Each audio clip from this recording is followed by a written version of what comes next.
박중규의 브리핑 식스 내일신문 박중규 기자 나오셨습니다. 안녕하세요. 안녕하세요. 예.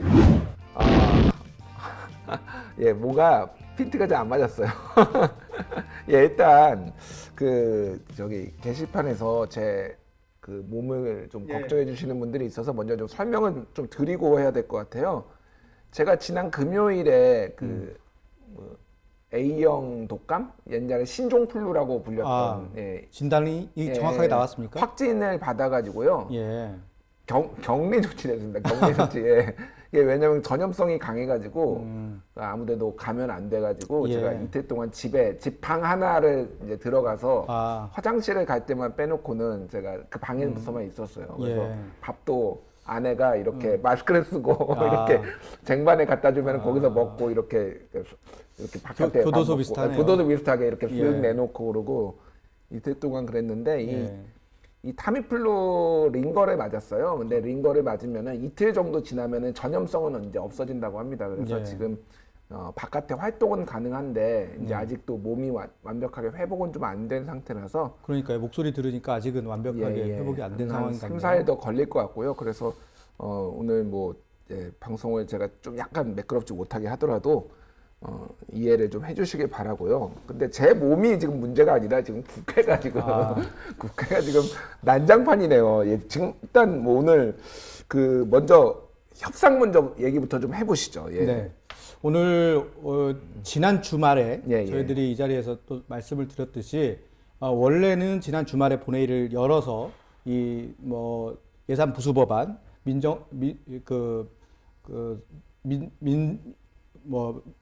국민들이 아주 관심이 있는 민생 법안 그 이후에 선거법 이렇게 올리는 방안들이 얘기가 됐었는데 예, 예. 그때 갑자기 한국당이 그 회기 결정 안건에 대해서 필리버스터를 걸겠다 이렇게 이야기하면서 무산됐거든요. 예, 예. 그러면서 국회의장이 이 주말 동안 좀 협상을 해보시라 했는데 전혀 협상이 이루어지지 않았던 거죠. 그래서 오늘 아침에 확인을 해보니까 오늘 아침에 결국은 예. 민주당이 본회의를 열지 못하겠다 이렇게 이야기를 하더라고요. 그래서 오늘도 협상이 잘 안 이루어져서 본회의 없이 그냥 하루가 지나가고 또 재협상이 계속 이루어지겠구나. 예. 저는 그렇게 예상을 했었죠. 오늘 아니면은 이제 사흘 뒤에 아닙니다. 되는 건가? 어떻게 이 연기가 되는 거예요. 연기가 그러니까 내일 되는 열 수도 거예요? 있고요. 아, 모레 열 네. 수도 있습니다. 그렇기 때문에 열기만 하면 될 텐데 연다고 되는 게 아니고 이 안건을 처리할 수 있어야 되잖아요. 그렇죠. 그런데 예. 지금 예산 부수 법안에 대해서도 하기 전에 회기를 며칠로 할 것이냐. 한국당은 30일, 민주당은 뭐 또 짧게 하려고 하겠죠. 예, 예. 이제 그것부터가 지금 현재 안건이 올라가면 그거에 대해서 필리버스터를 하겠다. 그래서 이거 자체를 통과시키지 못하게 하겠다. 이렇게 전략을 세워놨기 때문에 예, 예. 현재가 만약에 이 합의만 1+4에서 합의만 이루어진다면 그 안건을 그냥 처리하지 않고 예. 바로 이제 진행을 하려고 계획을 했었는데 합의도 안 되니까 지금 아무것도 할 수가 없는 아무것도 상황. 할 수가 없는 상황이거든요.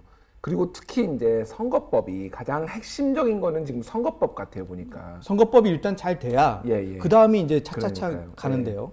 지금 선거법은 쟁점이 지금 어떤 상황이고 지금 분위기는 어쨌든 민주당하고 정의당하고에 좀 강하게 부딪히는 형국인 것 같은데 좀 그렇죠. 설명을 해주시죠. 좀. 민주당하고 정의당이 이제 서로 입장이 명확하게 갈리는 것으로 보이지만 사실 정의당과 함께 바른미래당 그러니까 손학규계와 예. 민주평화당 이런 예. 또 대한신당 이쪽에서도 지금 정의당과 입장이 비슷해요. 그러면 4+1에서 4와 1이 거의 대결하는 거네요. 그런 상황인데 네. 거기에서 이제 소위 얘기해 정의당이 가장 뚜렷하게 나오는 것은 도드라지게 나오는 것은 이 선거법 제도에서 가장 혜택을 보는 게 이제 정의당이라고 이제 일정 부분 판단하기 때문에 그것을 버티고 있는 것이 정의당이 자신의 이익을 위해서 그런 게 아니냐 이렇게 민주당이 사실상 프레임을 걸었죠. 그래서 그렇군요. 민주당과 정의당이 현재 부딪히고 있는 지점은 연동률을 몇 %로 하느냐 예, 예. 이런 겁니다. 연동률을 50%로 한다. 그러면 연동률 50% 적용한다 이러면은 우리가 50석을 현재 예상을 하고 있지 않습니까? 그러면 예. 25석만 연동률을 적용한다 이렇게 생각을 하는데 그건 아닙니다. 그건 아니죠. 전체를 지금 적용하는 그렇죠. 건데. 그렇기 때문에 예. 이 캡을 씌워야 된다. 그러니까 소위 얘기해서 상한선을 지어야지 안 그러면은 그 50% 전체가 다 연동률에 의해서 잠식될 수 있다. 민주당 입장에서. 그럼 민주당은 비례 의석이 하나도 없게 된다. 잘못하면 이건 말이 안 된다. 그래서 그러면 30석까지만 연동률을 적용하고 나머지 20석은 지금 하는 것처럼 비례대로 그대로 잘라서 해달라. 그러면 몇 석이라도 민주당이 가져갈 수 있지 않느냐. 이런 겁니다. 조금만 이게 혹시 이게 헷갈리시는 그 시청자 여러분들이 계실까봐 조금만 설명을 드리면은 예를 들면은 10%의 정당 지지율을 획득을 했다. 그러면은 이게 의석수로 따지면은 300명이니까 30석이에요. 30석을 가져가야 돼요. 원래 전체 연동형으로 했을 경우에는 무조건 30석을 가져가야 되는데 그렇죠. 지금은 50% 연동형만 적용을 한다라고 하기 때문에 30석의 절반인 15석. 그렇죠. 그러니까 10%를 만약에 획득한다. 정의당이 과거에는 거의 10%까지 나왔거든요. 예. 지금은 한 7%, 6% 나오죠. 만약에 정의당이 선전을 해서 10%를 하면 15석을 확보를 하는 거예요. 현행법. 그렇죠. 그러니까 최대한 15석을 하게 되고 만약 거기서 지역구에서 5석을 얻었다 그러면 비례로 10석이 더해지는 거죠. 그러니까요. 예, 그런 방식인데 예. 물론 이것이 이렇게 각 당마다 다 이렇게 비율이 있지 않겠습니까? 예. 그걸 다 합쳤는데 50석이 넘는다. 50석이 넘을 그럼 가능성이 다시 있죠. 재계산합니다. 비율대로. 비율대로 그래서 50석을 맞추는 거예요. 예. 뭐 독일 같은 경우에 넘으면 넘는 대로 예. 초과 의석을 주는데 그렇죠. 우리나라는 이제 50석으로 이 실링을 주는 거고요.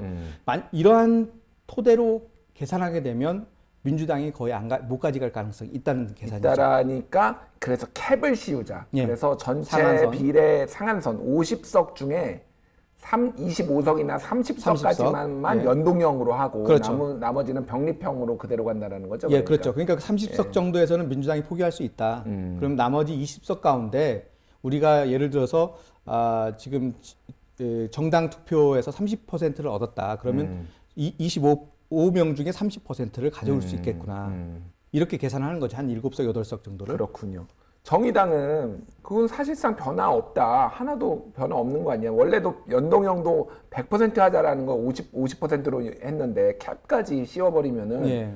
의석수에서도 실제 계산해 보면 거의 차이가 없더라. 예. 이거는 하나만 한 거다라고 주장을 하고 있죠. 주장하고 있죠. 이제 예, 계산을 예. 해보면 그런 주장이 나오고 실제로 그렇다 하더라도 민주당 입장에서는 일단은 이번에는 이렇게 하고 한번 운영해보고 국민들이 좀 이것은 정확하게 더 비율을 높여주는 게 좋겠다라고 하면은 그때는 연동률 비례대표제 제도가 도입됐으니 예. 그 숫자만 바꾸면 된다. 퍼센트만 높이면 되는 거 아니냐 이렇게 주장을 하는 거죠. 그렇군요. 일단 어쨌든 합의가 지금 안 되는 상황이에요. 그 부분에 있어서. 예, 그래서 지금 마찰이 있어서 예. 이제 정의당이 이제 제안을 한 게 하나 있습니다. 그러면 올해까지만 예. 그러니까 21대 총선에서만 그 캡을 씌우고 그 다음은 빼자. 22대에서는 윤소아 원내대표가 그거를 주장을 하더라고요. 그렇게. 그 주장이 그 주말에 협상하는 과정에서 민주당에 던졌어요. 근데 제가 확인한 바로는 민주당이 그것을 거부했다고 봤는데 어떤 언론은 그것을 긍정적으로 봤다 그런 언론도 있더라고요. 예. 저는 제가 취재한 바로는 민주당이 그걸 거절했다라고 저는 들었습니다. 그거를 긍정적으로 수용했으면 뭔가 진전이 있어야 될 거 아니에요. 그렇죠. 그러니까 사실 정의당 입장에서도 올해만 하고 다음에는 뭐 이제 그걸 원래대로 도입하는 걸로 붙이게 넣자는 거거든요. 예. 그러면은 그걸 충분히 그 정의당도 수용할 만할 텐데 이것을 거절한 걸로 저는 민주당이 거절한 걸로 저는 그렇게 알고 있습니다. 알겠습니다. 석패율 제도 가지고 또 지금 얘기가 많이 나오고 있어요. 예, 석패율 제도는 사실 어떤 제가 알기로는 진보 진영에서 거의 다 주장했던 바이기도 하고 그런데 이게 애초에는 정의당이 반대를 했었어요. 왜냐하면 지금 민주당이 주장하는 그 주장입니다. 그 똑같은 주장이죠. 중진들에 의해서 이 석패율이 오염될 가능성이 높다는 거죠. 원래 석패율 제도라는 것은 더 잘 아시지만 이 독일 같은 데에서 험지에 출전하는 대신 험지에 출전하면 당연히 떨어지지 않습니까? 그러면 대신 그 사람이 출전함으로 인해서 정당 득표율이 높아집니다. 성과를 이 석패율로 보완을 해주는 거죠. 당신은 가서 열심히 싸우기만 해라. 그러면 우리가 당신을 석패율에 의해서 의원직을 주겠다. 비례대표로 당선을 시켜주겠다는 그렇죠. 거죠. 그래서 석패율에 현재 원안에는 12명 각 각 당에 2명씩, 각 지역에 2명씩, 예. 그래서 12명을 하도록 돼 있거든요. 예. 이제 그것을 어떻게 적용하느냐는 이제 각 당이 알아서 하는 걸로 그렇게 얘기가 됐는데 갑자기 이제 민주당에서는 받을 수 없다. 그러니까 이렇게 얘기하는 민주당에서 저는 궁금한 게 왜 받을 수 없다라고 하는 건가요? 그게? 그러니까 첫 번째는 예. 그러니까 속내는 이겁니다. 속내는 아까 설명드린 대로 예. 비례대표 30석을 그냥 못 받을 가능성이 높아요. 연동률. 예, 예, 예. 캡을 씌운다 하더라도. 그럼 나머지 25석에서 한 10석 가져갈 수 있지 않겠습니까? 그럼 거기서 석패율로 몇 자리를 가져간다. 예. 그러면 자리가 남는 게 없잖아요. 음. 그러니까 이것을 비례대표제를 훼손하는 거다, 이건. 이런 속내가 있고요. 예, 예. 겉으로 지금 현재 이해찬 대표가 이야기한 것은 이거 중진들을 위한 중진들의 그 위한 제도 아니냐. 심상정을 위한 거 아니냐? 본인이 계속 당 대표 하려, 그러니까 의원하려는 거 아니냐? 뭐 그렇죠. 이런 얘기들이 막 나오고 현재 그랬어요, 일산에서 민주당에서. 출마를 할 예, 텐데 예, 거기 예. 떨어지면 예. 석패율로 다시 들어오는 거 아니냐. 뭐 이런 식의 이야기를 하니까 또 심상정 의원은 그러면 거기에는 중진이 안 들어가는 걸 명시하자. 명시하겠다. 예. 그렇게 이제 또 반격을 해놓은 상황이라 어떻게 또 재반박을 할지 지켜볼 부분입니다. 그렇군요. 참 이거 어찌됐든 이번 정부 들어서 민주당과 정의당이 상당히 반년 그 전반기 동안은 굉장히 공조를 잘 해왔어요. 그렇죠. 이런저런 뭐 안 맞는 부분도 있었지만 근데 지금처럼 이렇게 강하게 부딪힌 거는 처음인데 그렇죠. 만에 하나 이 선거법이 잘 협상이 안 되거나 이럴 경우에는 예. 하반기에는 상당히 좀 이렇게 갈라설 가능성도 뭐 배제할 수가 없을 것 같아요. 지금 당장 예, 공수처법부터 쉽지 않을 거예요. 그래요? 공수처법도 사실 여러 가지 논란이 있을 만한 부분들이 있거든요. 예, 예. 그리고 이것이 예를 들어서 정의당을 빼고 한다. 음. 그러면 정의당 빼더라도 민주당은 표 계산이 좀 되거든요. 왜냐하면 지금 현재 157석까지 확보했다고 해요. 예, 예. 그러면 정의당 6석을 빼더라도 과반이 넘는다. 그렇다면 지금 정의당 빼고 나머지 정당하고 1+3하고 하면 되지 않겠느냐. 이런 약간 위험한 생각도 있더라고요. 그런데 그게 만에 하나 거기에서 몇 명이 더 이탈을 해서 그런 것도 있고요. 예, 사실 이게 어떻게 보면 강한 진보 진영의 한 틀이잖아요. 그렇죠. 이 틀을 깬다는 것은 정말 어마어마한 모험을 해야 되는 상황이거든요. 정의당이 사실 의석수는 많지 않지만은 굉장히 큰 상징성이라는 게 또 있잖아요. 그럼요. 그래서 뭐 여러 가지 노동계라든지 이런 거를 대표하는 게 있어서 사실 노동계가 굉장히 큰 반발을 하고 있지만 정의당이 적극적으로 그게 뭐 좀 뭐라고 해야 되나요? 잘 노동계 집회에 적극적으로 안 나갔어요, 사실 지금까지. 노동계가 지금 문재인 정부에 있어서 굉장히 불만이 많아가지고 광화문 집회도 열고 그랬는데 정의당이 사실 잘 힘을 제대로 실어준 적이 없습니다. 이게 지금 약간의 그 선거법과 이런 것들의 공조를 의식해서 지금까지 정의당이 그런 행보를 했는데 만에 하나 정의당하고 민주당하고 깨질 경우에는 정의당은 아마 노동계 집회에 아마 당장 굉장히 적극적으로 나설 것으로 예상이 할 수가 있죠. 지금 보면은 그래서 민주당이 우리는 더 이상 협상의 여지가 없다.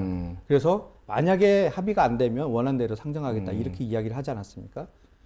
그러니까 이제 또 정의당 입장에서는 협박이다 이렇게 얘기하는데 실제로 민주당이 그렇게 원안을 상정할 생각은 없어요. 그러니까 원안 상정하면 부결되거든요. 자유한국당이 우리 그 투표에 참여하겠다고 바로 그러니까요. 원래는 어떤 생각을 갖고 있으면 민주당이 지난주 금요일에도 선거법을 올릴 생각을 했거든요. 원안대로. 원안을 올리면 필리버스터 할 거다. 그때도 한국당의 전략은 가만히 있다가 민주당이 올리면 투표를 하겠다는 거였어요. 그때도. 그렇군요. 정말로 투표하면 무조건 부결이거든요. 이건. 무조건이라는 말은 좀 어폐가 있지만 여하튼 부결될 가능성이 높습니다. 매우 높죠, 사실은. 그러니까 지금 현재 민주당이 실제로 원안을 올려서 부결할 마음이 있을까? 속내는 그럴 수 있어요. 제가 의원들을 만나보면 지금 원안대로 그냥 원래대로 지금 하던 대로 하지. 225대 75 아니요. 현재 하던 대로. 현재 하던 대로. 253대 64. 그런 방식으로 그냥 해버리면 되지 않느냐. 그러니까 이 속내는 그렇게 하더라도 지금까지 협의체를 계속 유지해 왔기 때문에 이 부분에 대해서는 민주당이 뭐 책임지고 어떤 그 합의점을 찾으려고 노력할 것으로 보입니다. 예. 그래서 웬만하면은 합의를 좀 봤으면 좋겠습니다. 개인적으로는. 예, 아마도 예, 예. 이번 주가 넘어가면 예. 상당히 또 어려워질 수도 있거든요. 예. 이제 물론 이제 뭐 많이 이렇게 합의점을 찾는다는 게 중요하긴 하지만 좀 어느 정도 상대방들의 전략들이 다 나온 상황이기 때문에 예. 합의를 할 거면 빨리 하는 것이 그러니까요. 현재로서는 좋을 것 같고요. 자, 예. 그거는 그렇고 이제 좀 지켜보도록 하죠. 그거는 이번 주를. 근데 오늘 자유한국당은 국회 앞마당에서 집회를 열었습니다. 그렇습니다. 예. 근데 오늘 저는 뭐 직접 보지는 못하고 예. TV와 사진으로만 봤는데 예. 오늘 직접 보셨다면서요? 예. 좀 설명해 주시죠. 지금 어떤 상황이었는지. 저는 그 아침에 마감을 회사에서 하고 예, 점심 약속이 있어서 점심을 먹고 이제 들어오는데 예. 일단은 제가 버스로 이동하거든요. 버스가 예. 못 들어갑니다. 주변에. 그래서 제가 한참 뒤 그 여의도 공원에서 내려서 예. 걸어오고 있는데 앞문부터 다 막혔어요. 음. 분들이 뭐 주변에는 이 태극기를 드신 분들이 쫙 깔려 있고요. 이미 들어가신 들어가기 분들은 전에 들어가신 분들은 들어가 있고 들어갔다 나왔다 막 합니다. 예, 예. 예. 그래서 실제 이렇게 돌아서 그 옆문으로 좀 들어갔더니 예. 운동회 온 느낌이었어요. 일단 깃발들이 많아요. 깃발들이 막 여기저기서 여기저기에 예. 뭐 태극기도 많을 뿐만 아니라 성조기도 많고요. 예. 그리고 뭐 여러 가지 구호를 쓴 깃발들이 많고 뭐 만국박람회에서 이렇게 막 깃발들 많은 그런 느낌. 그렇죠. 그리고 그 앞에 잔디밭에 뭐 자유롭게 앉아 계시는 분, 예, 또 예. 뭐 드시는 분도 많고요. 예. 또 이 그 본관 바로 앞에 계단이 쭉 있지 않습니까? 예. 거기에는 많은 사람들이 모여가지고 쿵짝쿵짝하면서 뭐 이 어떤 그 야구장 이런 데서 하는 응원 같은 느낌 그런 느낌들을 확 주고 이 스피커로 상당히 뭐 노래가 비슷한 것도 나오고 이러니까 지금 이게 국회인지 뭐 어떤 게임장인지 뭐 이런 여러 가지 생각이 들더라고요. 그렇군요. 예, 알겠습니다. 일단 오늘 그 집회에서는 그 지지자들 뭐 태극기 부대라고 불리는 분들이 많이 있었던 것 같고 그 그렇죠. 외에 뭐 다양한 분들이 있었던 것 같은데 국회 본관으로 그러니까 들어가려고 했어요. 그러니까요. 이건 예. 앞서서 그 오프닝 때 말씀하신 것처럼 예. 이 국회 밖에서도 그렇게 집회를 하면 원래 안 되는 거거든요. 예, 예. 그게 내규에 다 있어요. 청사 관리 규정에. 그런데 그것을 관행적으로 해왔어요. 관행적으로 해왔죠, 다들. 예. 뭐 사실 듣는 사람도 별로 없는데 거기서 막 소리치고 의원들도 막 그렇고 당원들도 그렇고요. 그건 다 언론 플레이용이거든요. 예, 예. 그래서 그냥 뭐 그러려니 하고 이제 사무처 경호처 사람들은 그냥 그렇게 있었던 거죠. 그러니까 거기에 있었던 집회를 하던 사람들이 갑자기 난입을 시작한 거죠. 예. 막을지도 못했던 것 같아요. 일정 부분은. 그래서 뒤늦게야 겨우 했고 본관 바로 앞에 정의당 농성장이 있거든요. 예, 예. 거기에서 뭐 많은 욕설과 또 이 몸싸움 뭐 이런 것도 있었다고 합니다. 그렇군요. 정의당과 태극기 부대의 눈에서 보면 정의당은 한마디로 종북 좌파잖아요. 그렇죠. 거의. 그렇죠. 예, 그렇기 때문에 문희장 의장이 성명을 냈습니다. 예, 문희장 의장이 원래는 어제까지만 해도 오늘 본회의를 열어서 어떤 식으로든 합의점을 해서 통과시키겠다 이런 의지를 보였어요. 왜냐하면 내일이 그 예비후보 등록일입니다. 예. 넉 달 전이고요. 그러게요. 17일, 10월 예. 17일 벌써 왔네요. 예. 그렇기 때문에 이게 뭐 선거법이 완료되진 않았지만 그 선거를 준비하시는 분들, 신인들을 위해서라도 최소한은 선거법을 상정이라도 해야 되겠다. 예. 이런 어떤 의무감 때문에 그렇게 했었는데 뭐 갑자기 이렇게 난입을 하고 국회 안에서는 의원들끼리 싸우고 국회 밖에서는 그 지지자들끼리 싸우고 뭐 이런 모습들 때문에 참 난감하다. 상당히 비참하다. 뭐 이런 성명서를 냈죠. 일단 뭐 의장으로서의 책임감을 표현한 발언일 텐데 참 현재는 답이 없네요. 현재는 답이 없고요. 지금 현재로서는 민주당 입장에서도 적극적으로 어떤 것을 해야 될 텐데 지금으로서는 정의당이 뭔가 결단을 해야 되는 상황이 아닌가 싶기도 합니다. 정의당이요? 그 민주당도 일정 부분 좀 물러서고 정의당도 좀 그런 부분에 대해서 같이 합의를 해서 합의점을 찾아야지 연동형 비례대표제 도입 자체도 상당히 의미 있는 역사적인 상황이거든요. 예, 예. 그러니까 이번에는 한술에 배부를 수 없으니 이번에는 이 정도 하시고 다음에 또 어떤 추가적인 개혁 방안을 좀 모색하는 것도 나쁘지 않은 방법인 것 같습니다. 알겠습니다. 자, 마지막으로 청와대와 검찰이 진실 게임을 하고 있습니다. 유재수 전 부산시 부시장 비리 의혹과 관련해서 청와대 해명에 대해서 검찰이 사실관계도 모르는 일방적 주장이라고 했고 청와대가 또 그렇죠. 반박하고. 지금 어제뿐이 아니죠. 이번 그 울산시장 관련된 하명수사 사건부터 예. 시작해서 청와대는 적극적으로 이 오보나 이 가짜 뉴스에 대해서는 적극적으로 대응하겠다 이런 입장이었어요. 예. 그래서 이 보도가 처음에 문제가 됐습니다. 이 보도에서 소위 청와대 지난 주말에 나온 보도인데 거기에서 보면은 국회 이 유재수 부시장과 관련된 부분들이 관련해서 이 청와대 그 행정관의 발언 거기서 이거 PR을 구분해야 된다 이런 발언을 했다는 거예요. 청와대에서. 예, 예. 그러면은 이것은 청와대가 개입을 한 게 아니냐 이렇게 보도가 나오니까 예, 예. 이것은 사실과 다르다는 것을 이제 청와대가 해명을 했어요. 예, 예. 이제 그 부분을 해명을 하자마자 검찰이 이것은 잘 알지도 못하는 사람들의 이야기를 듣고 얘기한 것에 불과하다. 이렇게 검찰이 바로 이야기를 한 겁니다. 참 워딩이 참 들으면서도 예. 뭔가 이상하더라고요. 그러니까 알지도 못하는 사람의 발언을 듣고 얘기한 것에 불과하다. 그러면 아는 사람은 누구고 알지 그러니까요. 못하는 사람은 누구인가에 그러니까 이제 대해서, 청와대도 예. 이제 그런 거예요. 아니 우리는 언론이 왜 그렇게 확인되지 않은 기사를 내보내느냐 언론한테 이야기했는데 왜 검찰이 그 언론의 의혹 보도를 두둔하느냐.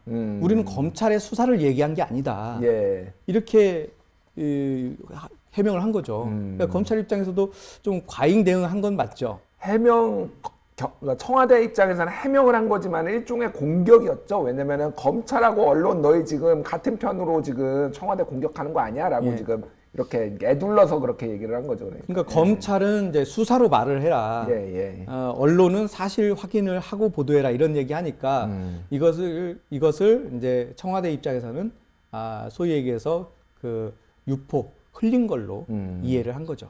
이게 지금 뭐 앞으로도 계속 이렇게 뭔가 좀 긴장 관계가 이어질 것 같아요. 그럴 수밖에 없어요. 지금 이 사건이 지금 한국당이 또 그것을 계속 자가 발전하지 않습니까? 예, 예. 지금 그런 상황에서 검찰이 새로운 이제 장관이 오게 되면 어떻게 될지 모르고 인사 상황도 어떻게 될지 모르기 때문에 빨리 정리하려고 하는 어떤 그 동력이 있는 것 같아요. 그렇게 되면은 이것을 좀 확산시켜서 덮지 못하게 만드는 그런 것들을 좀 생각을 해서 적극적으로 언론 플레이도 하고 또 수사 속도도 좀 높이는 것 같아요. 하여간 좀 익숙한 풍경은 아닙니다. 그러니까 사실 검찰이 살아있는 권력, 그러니까 현재 정부에 대해서 수사를 하는 경우도 많지는 않은데 예. 여론에 때밀려서 하는 경우도 있지만은 이렇게 적극적으로 언론에 대해서 뭔가를 얘기를 하거나 뭐를 하는 경우도 많지 않고 그거에 대해서 청와대가 또 이렇게 적극적으로 직접 반박하는 것도 사실 전 처음 본 것 같아요. 그렇죠. 예, 그걸 이제 민주당에서는 그래서 오늘 또 이제 회의를 해가지고 뭐 특검 얘기가 예전에 나오지 않았습니까? 예, 예. 특검 뭐 위원회를 또 만들었어요. 그래가지고 적극적으로 이 검찰의 수사에 대해 대응하겠다 예. 이런 입장을 또 보이기도 하고요.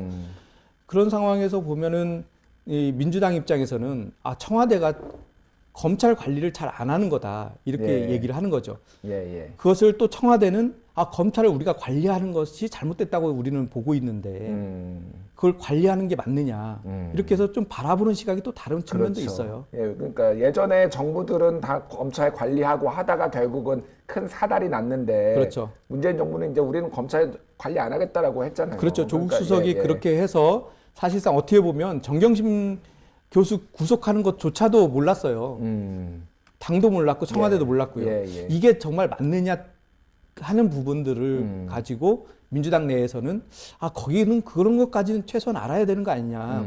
뭐 행정부의 일원이기 때문에 예, 예. 그 정도는 서로 소통을 해야 되는 거 아니냐 이런 얘기들도 있는 거죠. 근데 이제 앞으로 이게 공수처가 생기면 또 그게 똑같은 문제가 재현이 될 수가 있을 가능성이 있는 거죠. 그러니까 그렇죠. 공수처가 권력을 핵심부를 수사를 할 때 그러면은 어디까지 알려줘야 되느냐. 이게 예.